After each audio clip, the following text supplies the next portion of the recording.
Hello everyone. In this video, I'm going to show you some commands for compression, backup, and software installation. First, I will create a folder in my home directory. I am currently in my home directory. I can see that by using pwd, and then I'm going to create a folder mkdir. Let's say assignment 4. That assignment 4 folder has been created. I can verify by using ls command. I can see assignment 4 is here. Next, I'm going to copy a file from log folder. So to copy file, I will use cp command. The file is located under var and then log, and then the file I want to copy is dnf dot log dash dot 1, and I want to copy this file into assignment 4 folder, which is in my home directory. So I can use home directory and then / assignment 4.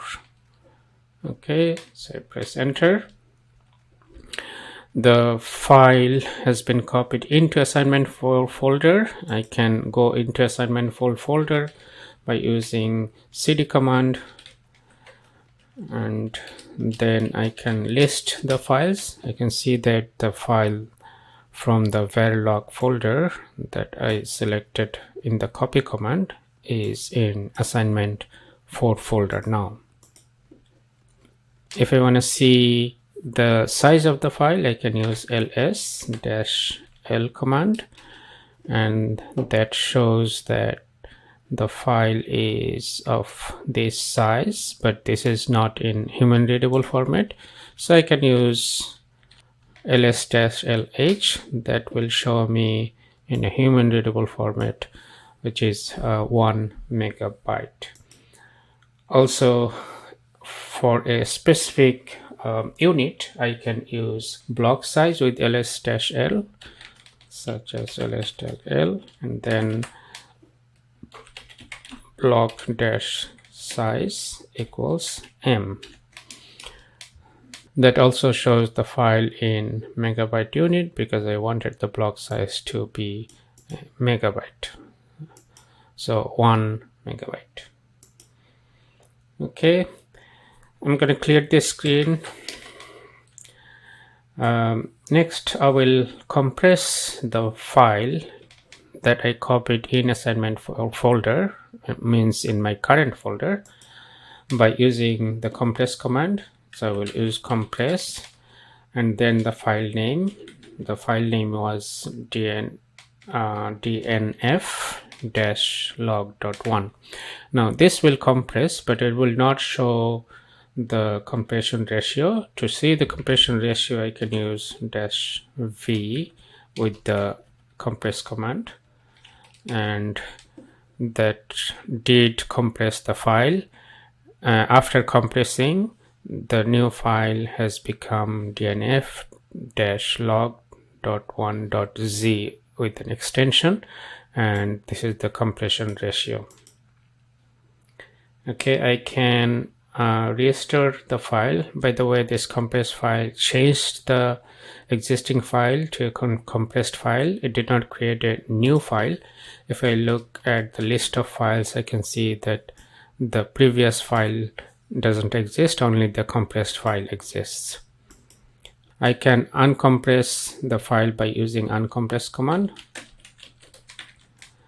and then -v, and the file name is dnf-log.1.z, and if I press enter, I can see that the file has been replaced with the original file name.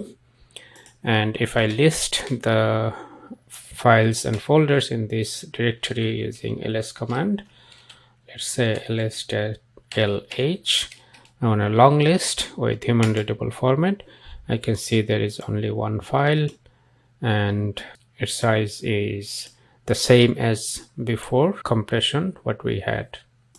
Also, I can simply list the file with ls, so I can see there is only one file.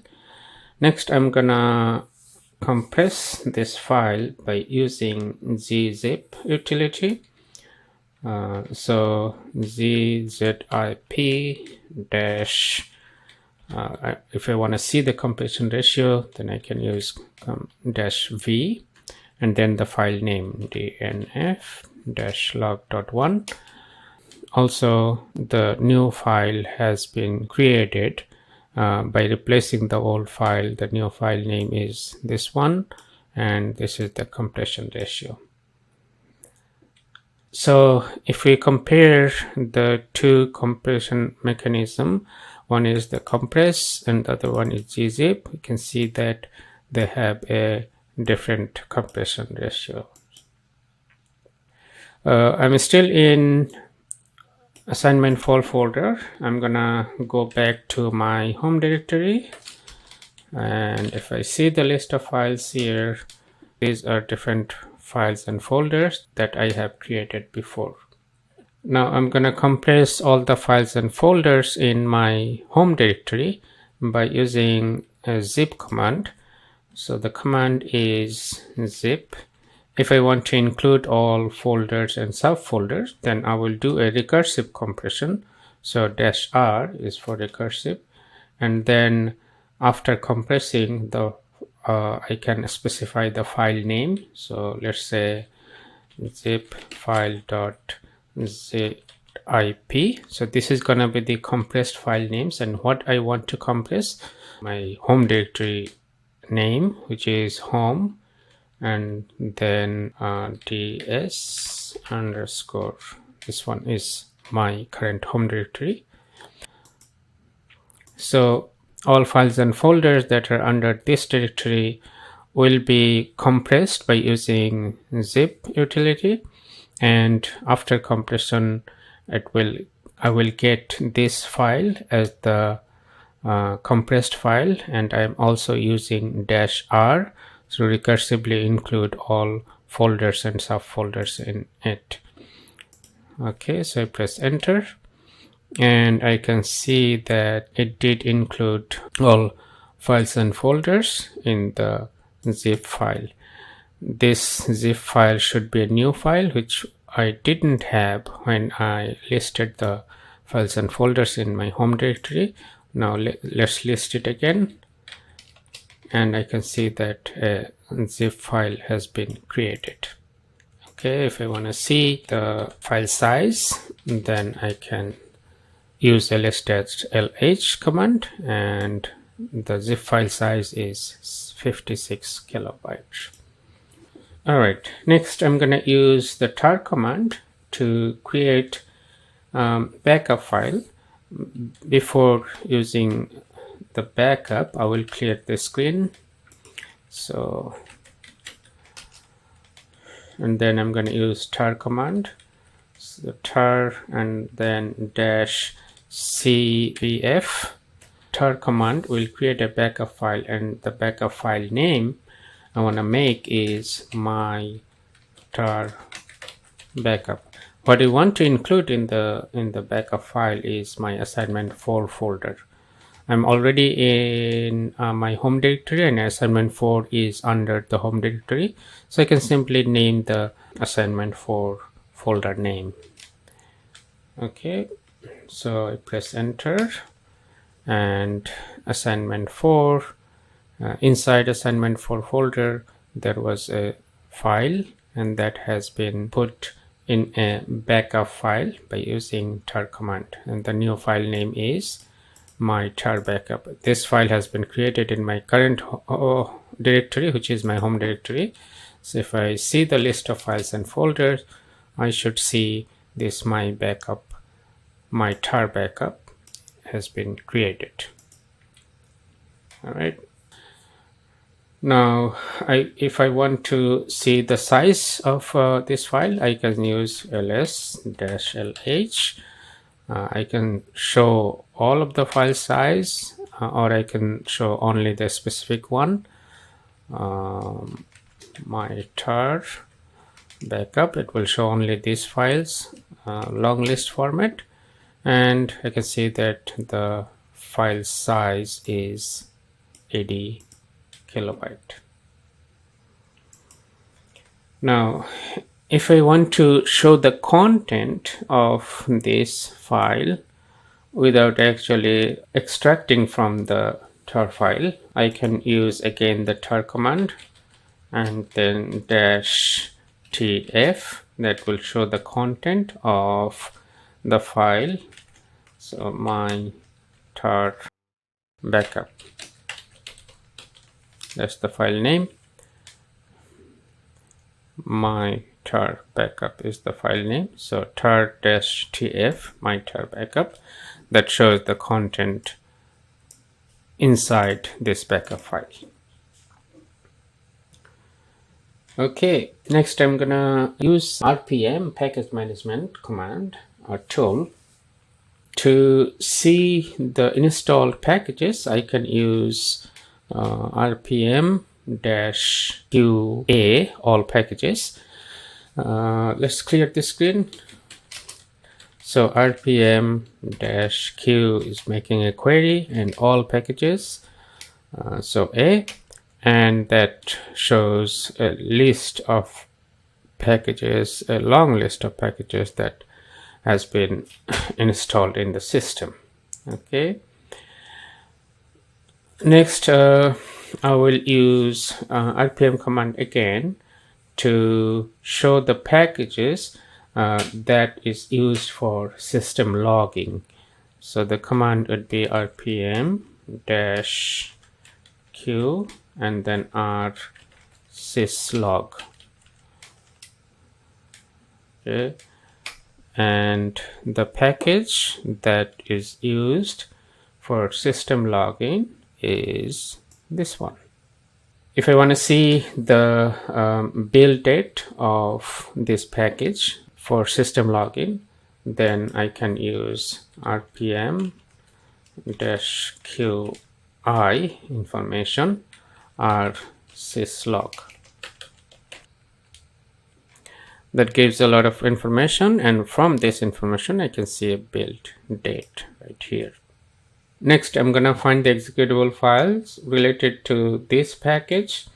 To find that, I can use RPM-QL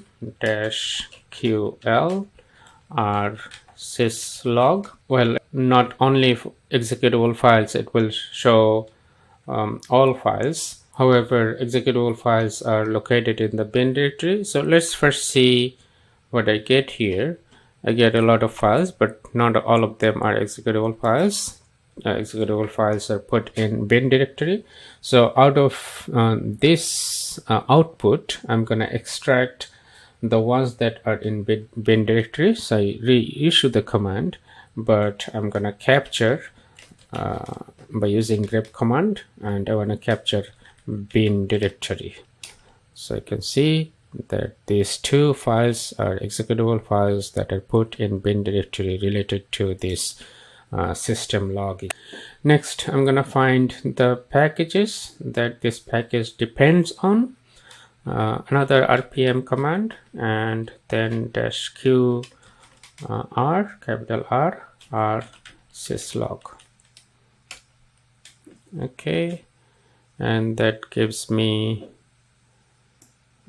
the packages that this package depend on, other packages that this package depend on.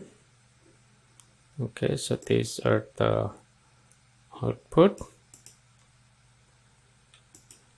I'm gonna clear the screen, and then I want to find the list of shared libraries that are used by a command. Okay, to find the list of shared libraries used by a command, I need to use the command ldd and the command file.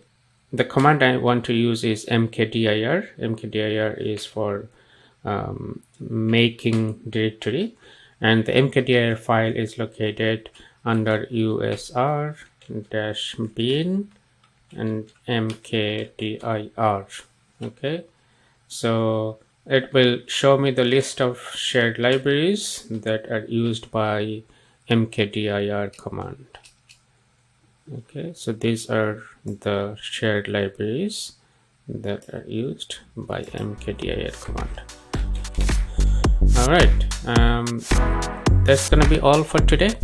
Thank you for watching.